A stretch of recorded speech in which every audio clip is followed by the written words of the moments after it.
Taste the Daily. வரும் 20ஆம் தேதியன்று தமிழ்நாட்டின் ஒரு சில இடங்களுக்கு அதி கனமழைக்கான ரெட் அலர்ட் எச்சரிக்கை. 21ஆம் தேதி வரை ஓரிரு இடங்களில் மிக கனமழைக்கான ஆரஞ்சு நிற எச்சரிக்கை விடுத்தது இந்திய வானிலை ஆய்வு மையம். தமிழ்நாட்டின் ஒரு சில இடங்களில் வரும் 23ஆம் தேதி வரை கோடை மழைக்கு வாய்ப்பு. இடி மின்னல் மற்றும் தரைக்காற்றுடன் மழை பெய்யக்கூடும் என இந்திய வானிலை மையம் தகவல்.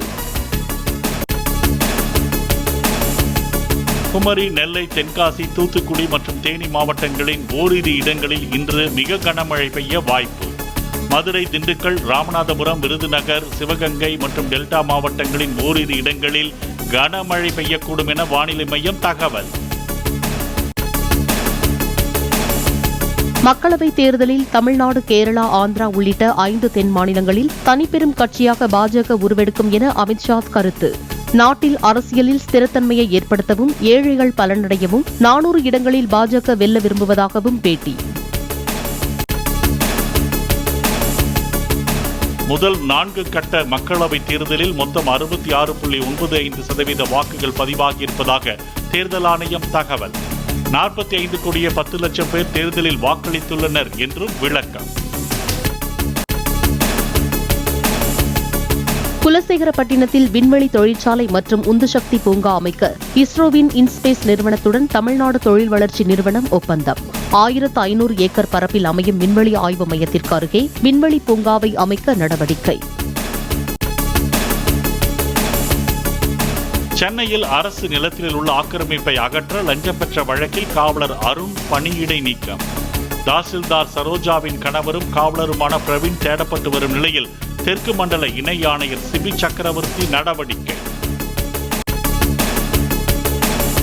பீகார், மகாராஷ்டிரா, உத்தரப்பிரதேசம் உள்ளிட்ட 8 மாநிலங்களில் 49 மக்களவைத் தொகுதிகளில் நாளை மாலையுடன் 5வது கட்ட பிரச்சாரம் ஓய்வு.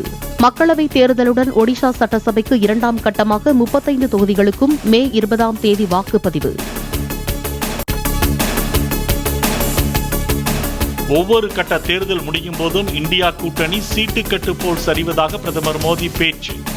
ராகுல் காந்தி பிரதமர் வேட்பாளர் என காங்கிரஸ் கட்சியினர் கூறியதும் அகிலேஷ் யாதவின் இதயம் நொறுங்கிவிட்டதாகவும் உத்தரப்பிரதேச பிரச்சார கூட்டத்தில் கருத்து.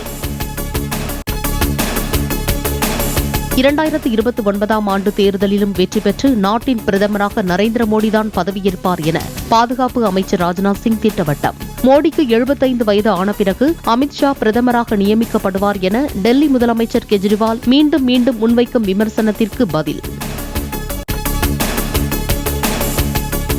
பெண் எஸ்பிக்கு பாலியல் தொல்லை கொடுத்த வழக்கில் முன்னாள் டிஜிபி ராஜேஷ் தாஸை கைது செய்ய உச்சநீதிமன்றம் இடைக்கால தடை.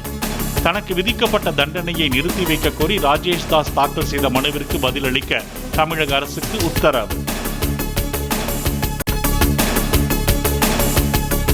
டெல்லி ஆம் ஆத்மி கட்சி அலுவலகத்திலேயே அக்கட்சியின் பெண் ராஜ்யசபா எம்பி தாக்கப்பட்டதை கண்டித்து கெஜ்ரிவால் இல்லம் முன்பு பாஜகவினர் போராட்டம். முதலமைச்சர் பதவியை கெஜ்ரிவால் ராஜினாமா செய்ய வேண்டும் என முழக்கம் எழுப்பி பேரிகார்டுகளுக்கு வளையல்களை கட்டிய பாஜக மகளிர் அணியினர்.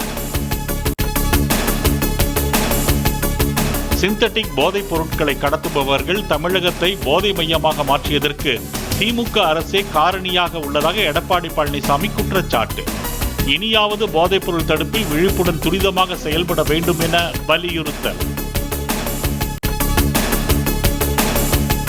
சென்னை தேனாம்பேட்டை, நந்தனம், தியாகராய நகர் உள்ளிட்ட இடங்களில் தொடர்ந்து 2வது நாளாக பெய்த மழை. காலை முதல் பெய்த மழையால் நனைந்தபடி சென்ற வாகன ஓட்டிகள். ஈரோடு மாவட்டம் கடம்பூர் மலைப்பகுதியில் பெய்த கனமழையால் சர்க்கரை பள்ளத்தில் சாலை துண்டிக்கப்பட்டு அரசு பேருந்து போக்குவரத்து நிறுத்தம். மண் அரிப்பால் சாலை துண்டிக்கப்பட்டு ஓடும் காட்டாற்று வெள்ளத்தை கடந்து இருசக்கர வாகனங்களை தூக்கிச் செல்லும் கிராம மக்கள். காங்கிரஸ் கட்சி ஆட்சிக்கு வந்தால் ஏழை குடும்பங்களுக்கு மாதம் 10 கிலோ இலவச ரேஷன் பொருட்கள் வழங்கப்படும் என ராகுல் காந்தி அறிவிப்பு. இலவச ரேஷன் மற்றும் மாதம் 8,500 ரூபாய் உதவித்தொகை வழங்கப்படுவதன் மூலம் கல்வி மேம்பாடு மற்றும் சுய தொழில்களை ஊக்குவிக்கும் நடவடிக்கை என கருத்து. சென்னையை அடுத்த திருவேற்காட்டில் கூவமாற்றின் அருகே உள்ள ஆக்கிரமிப்புகளை அகற்றுவதற்கான நோட்டீஸை ஒட்டுவதற்கு எதிர்ப்பு. நோட்டீஸை எதிர்த்து சாலை மறியலில் ஈடுபட்டவர்களை போலீசார் குண்டுக்கட்டாக தூக்கி சென்று கைது செய்தனர். சென்னையில் அனுமதியற்ற விளம்பர பதாகைகள் மற்றும் பலகைகளை அகற்ற மாநகராட்சி ஆணையர் ராதாகிருஷ்ணன் உத்தரவு. மும்பையில் பேனர் விழுந்த சம்பவத்தை தொடர்ந்து சென்னையில் மக்கள் அதிகம் கூடும் இடங்களில் கண்காணிப்பை தீவிரப்படுத்தவும் அதிகாரிகளுக்கு அறிவுறுத்தல்.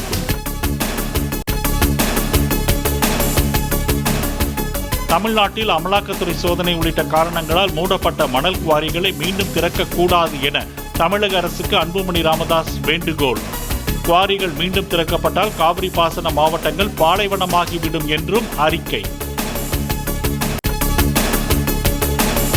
கொடைக்கானல் பிரையண்ட் பூங்காவில் 61வது மலர் கண்காட்சி தொடங்கியது. பல்வேறு வண்ணங்களில் வடிவங்களில் பூத்து குலுங்கும் மலர்களை காண சுற்றுலா பயணிகள் வருகை. உச்சநீதிமன்ற பார் அசோசியேஷன் தலைவராக மூத்த வழக்கறிஞர் கபில் சிபல் 4வது முறையாக தேர்வு. தன்னை எதிர்த்து போட்டியிட்ட பிரதீப் ராயை விட 1066 வாக்குகள் அதிகம் பெற்றார்.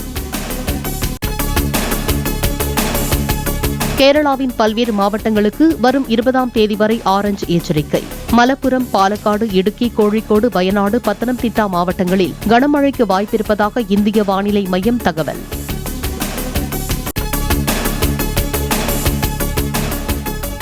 தென்னிந்தியாவில் கடந்த ஒரு வாரத்தில் இயல்பை விட கூடுதலாக 58% மழை பொழிவு. 16.4 சென்டிமீட்டர் மழை பெய்ய வேண்டிய நிலையில் 25.9 சென்டிமீட்டர் மழை பதிவாகியுள்ளதாக வானிலை மையம் தகவல்.